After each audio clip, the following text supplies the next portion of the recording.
You know, we've talked a lot about conservative propaganda and how it works and what the results are. A perfect example of it is how they've gone after Acorn. We're bringing Katrina Vanden from The Nation to talk to us about what the reality behind Acorn is. She recently wrote about that and called Extra Extra, read all about Acorn. Katrina, welcome back to the Young Turks. Thank you. Thanks for coming on. Really appreciate it. The Congressional Research Service report apparently did a report on Acorn. What did it say? Could I just step back for a moment? Sure.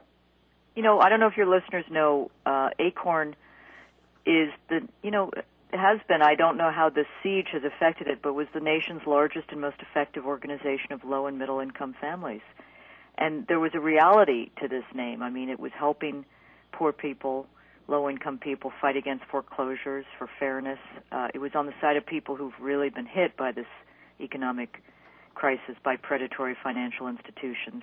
So on the eve of the holidays, this Congressional Research Service releases a report, and it was a report requested in September by House Judiciary Committee Chair John Conyers and House Financial Services Committee Chair Barney Frank, to look into allegations that Acorn had done this, and that. And the CRS report comes out. Bad timing. It's buried in the New York Times, page 824 of my hard copy edition, basically vindicating Acorn, that Acorn has not violated the terms of federal funding. There are no instances of individuals allegedly registering to vote improperly by Acorn. So you have basically at the end of this long campaign, going back into the Rove-Bush White House, attacks on Acorn for fraudulent voting registration, attacks recently on Acorn for, minor misdemeanors, but trying to shut it down. So you have this report which clears it, and it's buried. And the Times, which I think in many ways has been doing some good reporting, has some good commentary, but, that's one thing, that it buries it, credit it to bad editing or holiday spirit. But the response on the right, deafening silence, some snickers over at Fox. And, the subtext or the big text of Acorn's attacks, the attacks on Acorn have, been McCarthyism, new McCarthyism. If your listeners haven't followed this new McCarthyism, want a good primer on it, check out People for the American Way, which did a good report on the new McCarthyism and factored Acorn into that. So, Katrina, what they point out a lot is, wait a minute now, they went into the offices with the video cameras and they got this, got people on tape advising, and then that's one thing that they always go to. The second thing they always go to is Mickey Mouse and Tony Romo are registered in Nevada, and they're going to go vote there, et cetera. So what does the report say about that stuff? Clears both. I mean, on the issue of the videotaping, this is not good stuff, but small stuff, peanuts compared to improprieties, illegalities. But, more seriously, just to go to the report, that it was inappropriate and unprofessional, but there was no pattern of intentional legal conduct.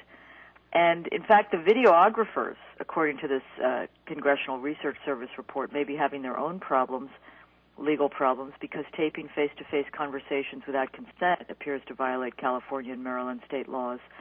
On the voter fraud stuff, again, this report clears Acorn.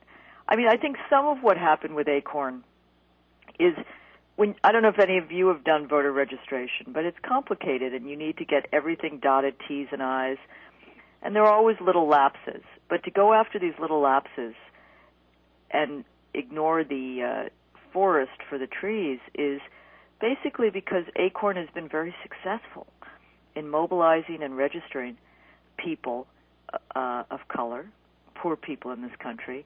And the Republican Party, though both parties don't love big registration drives, though that may have shifted in 2008, but they don't like it when you got a lot of people in the electoral process. They want to keep it smaller, cleaner. So I have to say, I do see the attack on Acorn as part of a kind of larger right-wing campaign attack. It's spearheaded by people like Fox. Oh, my God, is Fox a person? No, Fox is an entity. But it really is a larger attack on the progressive agenda. And at some level, on Obama himself, though at this moment in time he might distance himself from that point. But it is part of, it is part of a progressive movement here to help and bring into the electoral process and into the democratic process people who have been disenfranchised either electorally or economically. We're talking to Katrina Vanden Heuvel. She's the editor of The Nation, and she wrote about this. Katrina, the other problem here is that it's so successful, this propaganda against Acorn, because there's no pushback. There's no one, the right-wing media make it their effort to pull down Acorn because they registered what they think are poorer voters who are more likely to be Democratic voters. Right. And they help poor people get a larger piece of the pie, and the right-wing media doesn't want. They want the wealthiest people in America to get a larger piece of the pie. So it's a win-win for them to attack and tear down Acorn. But who's on the other side? I know. Well, part of the problem is the Democratic Party is a big tent, and sometimes big tents are good things, and sometimes they falter. And I think part of the problem is you got a corporate Democratic Party which is not waging a fight to really work with the poor and the working poor. I do think that we have a better, I hate the term, it's so unsexy, but a better progressive infrastructure, a better media infrastructure than we did, say, 8-10 years ago. And to watch Rachel Maddow or Keith Olbermann, Ed Schultz, you see the possibilities of a fight back, and I think all of those programs have done some measure of it. But it's a difference between an ongoing, and I hate, it's really savagery of a campaign on the right as opposed to periodic check-ins on the progressive left. It's not just, I think you're entirely right about that, but it's not just the media. It's the Republican senators, congressmen, politicians viciously attack Acorn over and over. I mean, the videotape has absolutely nothing to do with what Acorn does at its core. You might be able to pull that off in almost any organization. Can you find someone who's going to do something stupid if you go and videotape all their branches?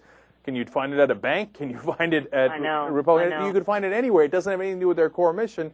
And no one voted as Mickey Mouse. So they do these attacks that are unjustified, but then almost no Democratic politician steps up and defends them, and certainly not President Obama.